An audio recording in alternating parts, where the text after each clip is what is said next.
remain standing as we read the scriptures, if possible. We're going to be reading from Luke 2, verses 41 through 52. Now his parents went to Jerusalem every year at the feast of Passover, and when he was 12 years old, they went up according to custom.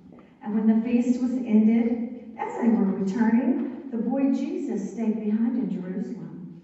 His parents did not know it, but supposing him to be in the company, they went a day's journey, and they sought him among their kinsfolk and acquaintances. And when they did not find him, they returned to Jerusalem, seeking him. After 3 days, they found him in the temple, sitting among the teachers, listening to them and asking them questions. And all who heard him were amazed at his understanding and his answers. And when they saw him, they were astonished. And his mother said to him, "Son, why have you treated us so? Behold, your father and I have been looking for you anxiously." And he said to them, "How is it that you sought me?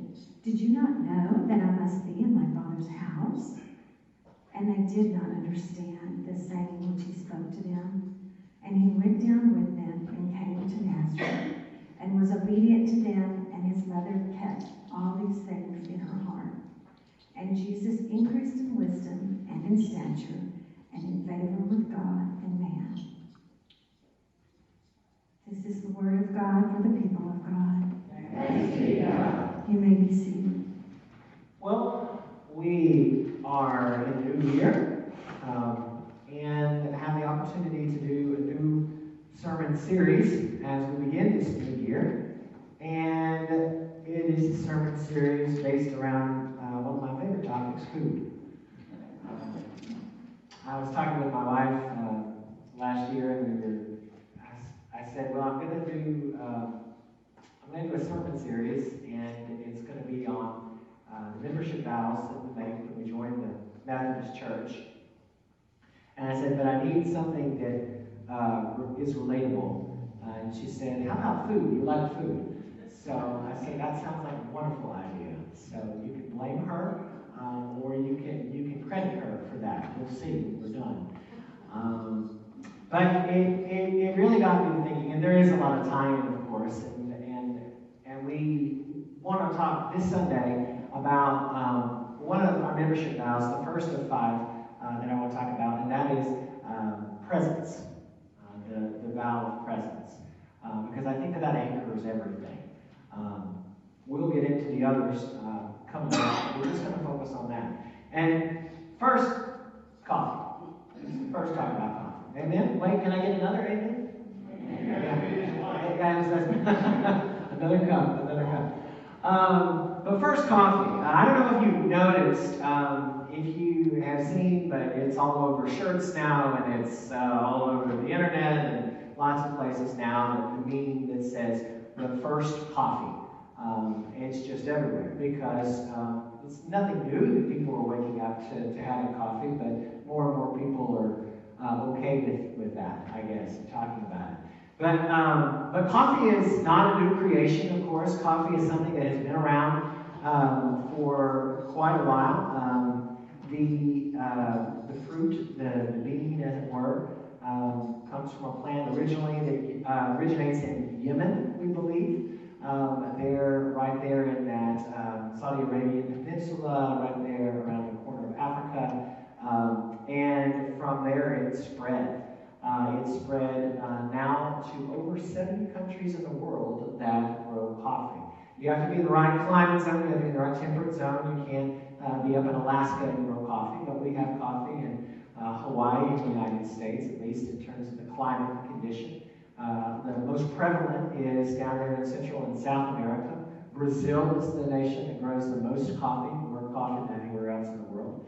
The United States, I believe, is the country that consumes the most coffee. So it's kind of an imbalance there, but that's okay. So maybe we'll catch up. And it's a fruit that is dried, that is becomes bean, that then is roasted, and then is put into water, and of course ground up and put into water, and you know the magic that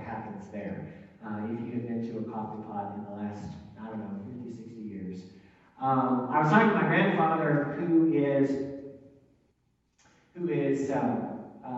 retired, of course, out of the U.S. Navy, about this sermon I was doing, and he said, well, if you have anybody in the Navy, then they will understand. Always putting on a pot of coffee and the importance of that. So I know we have a lot of servicemen and women here who appreciate those pots of coffee. But really, first coffee, because at whatever event we are at in the church, there is a pot of coffee.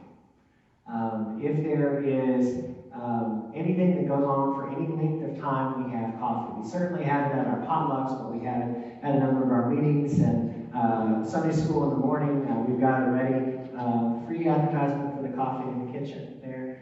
We have it available in all of our functions because it kind of is so central to everything. It keeps us alert, it keeps us awake, it keeps us paying attention, but it is always present. And that really is what I want to focus on today. As we look at the scripture, and we might go over a few minutes, but as we look at the scripture and as we delve into what presence means, we have a scripture here that does deal with presence, or at least at the start of it, it seems like the lack of presence. How many of you have been and are currently parents? And how many of you have ever lost your child, even for a split second? And so you know the fear, you know the worry, you know the concern that comes with Mary and Joseph as they are out and about, and they have gone into Jerusalem and for the Passover feast when Jesus was 12. And you may be asking yourself, how in the world could you lose the Son of God? That's another question for another day. But they do. And they are searching the town everywhere to try and find him. There were a lot of places he could have been. But where is it that he ends up showing up? The scripture says. You all listen to the scripture? In his father's house, in the temple, right. He's at the place that is most important in terms of presence to be at. And that is a note for us too. If people are to ask, where are you about on a weekly basis? Are we able to say, I'm present in the church? I'm present in, whether it's Sunday school, whether it's worship, whether it is involvement in any number of things that we do. Plug for choir on Wednesday night, to be present for that. To be present, to show up is so vital for the life of the church. We are the church when we are in community with one another, and there is nothing that replaces having a neighbor that you can talk to. There is nothing that replaces having that person in Sunday school that you can relate to about what happened over the course of the last week. There is nothing that replaces presence, because when you show up, you learn everything else. You learn everything else about what is going on in the life of the church. And so when we make those membership vows to be present in the United Methodist Church, we mean it's important to show up. It's just, you can't function in this world without showing up, right? If I was in school and I only showed up 50% of the time, I wouldn't make it through school. You don't get graded based upon how often you were here or not here, but it makes a difference in terms of your connection to the people here, this community here. You can't replace that. Now, I know people have said to me, well, Pastor, I go out in nature, and nature is my church. And it's fine to be out in nature, but nothing replaces here. Nothing replaces being present here on a Sunday morning and throughout the week. And so that membership vow is the most crucial, I think, of all membership vows, because we understand everything else when we are present in the temple, when we are present in the church, when we are present in God's house. Everything else revolves around that. I had one of the churches I served several years ago. There was a saintly lady, an older lady, and she was kind of the matriarch of the church, and everyone looked up to her, and everyone just not only widely respected her, but whenever the doors of the church were open, she was there. And everyone knew and came to expect that she would be there. And we had another gentleman who was a little younger, and he was always cutting up, and if I would say something in church, he'd talk back to me. We had kind of an interplay going on, and he would always be kind of cutting up. And the day before one of our Sunday services, we had the news that went on that day was that the world was going to end the following day. You know how that happens, right? About every 3 or 4 years, somebody's predicted the end of the world again? Okay. Well, so they had predicted that the end of the world was tomorrow, and it was Sunday. And so he had shown up in Sunday school before our worship service, and he looked around, and for a split second, he couldn't find Jane. Her name's Jane. He couldn't find Jane anywhere. And he thought, oh my Lord, she has been raptured and has left the rest of us behind. And then someone passed out of his sight, and he saw that Jane was there still. And all was restored and right with the world, right? And that highlights something. We know when people aren't here that we miss them, right? We know that when people aren't present, we miss them. So it's not just about the way that it feeds us in the way that we are here, but the way that when other people are here, it feeds our soul and our spirit, and that we are better off when we are together, when we are present. And so it is so crucial. It is so crucial to be present in that way.